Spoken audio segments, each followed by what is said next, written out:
मेरा नाम सिराज है और मैं सऊदी अरब में अरसे दराज से मकीम हूँ। यहाँ मेरा होटल भी है और अल्हम्दुलिल्लाह मेरा होटल यहाँ बहुत खूब चलता है। मेरे होटल का खाना यहाँ आकर लोग पसंद करते ही हैं, लेकिन उसके साथ साथ यहाँ पर मेरे होटल की चाय भी बहुत मशहूर है। अक्सर पाकिस्तानी मेरे होटल से यहाँ आकर चाय पी जाते हैं और वो यहाँ से कुछ खाने पीने आए या ना आए, लेकिन वो चाय पीने ज़रूर आते हैं यहाँ। तो बहुत से लोग यहाँ आते थे, मगर एक पाकिस्तानी लड़का, मुझे उसमें एक अजीब सी कशिश महसूस होती थी।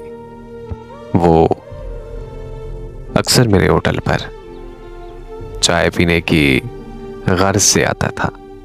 वो हमेशा मेरे काउंटर की दाएं तरफ की कोने वाली मेज पर आकर बैठ जाता था।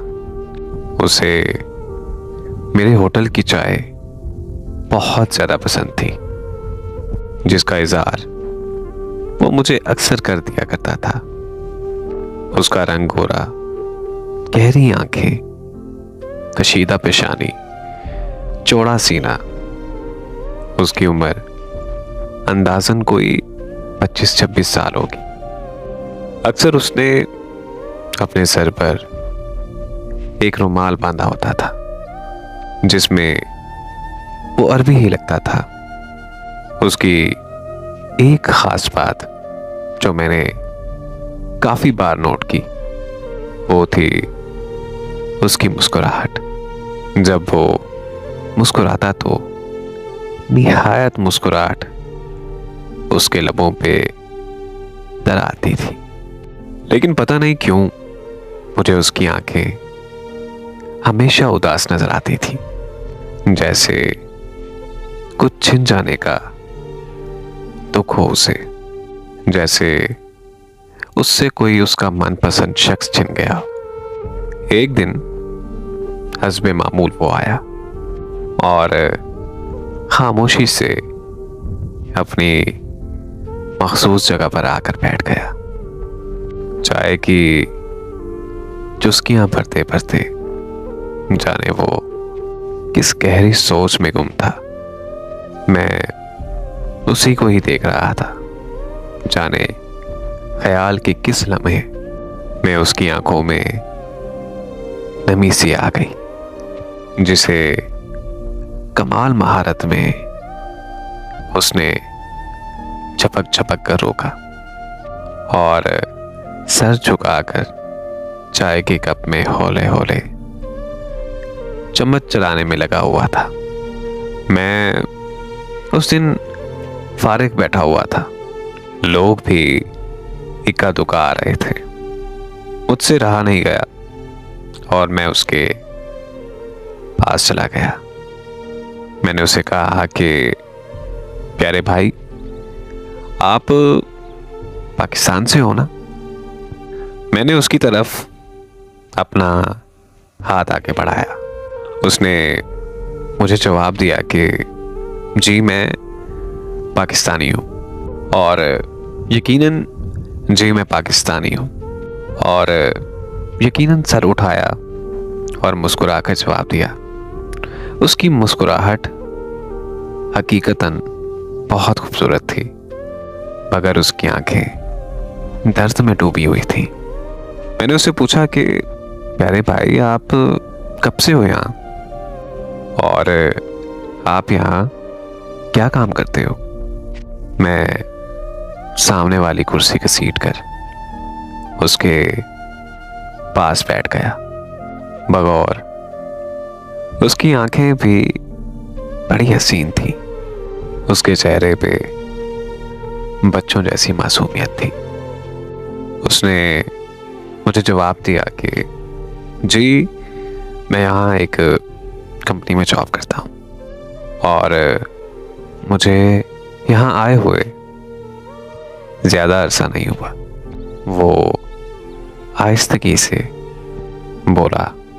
मैं बोला, मैं तो यहाँ काफी अरसा दराज से मकीम हूं।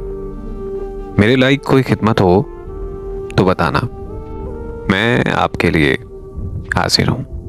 मैंने फराग दिली से कहा, जी बहुत शुक्रिया जनाब। वैसे पाकिस्तान में कहाँ से? उसने मेरी तरफ सवालिया निगाह की। जी मैं लाहौर से शाह जमाल का रिहायशी हूँ।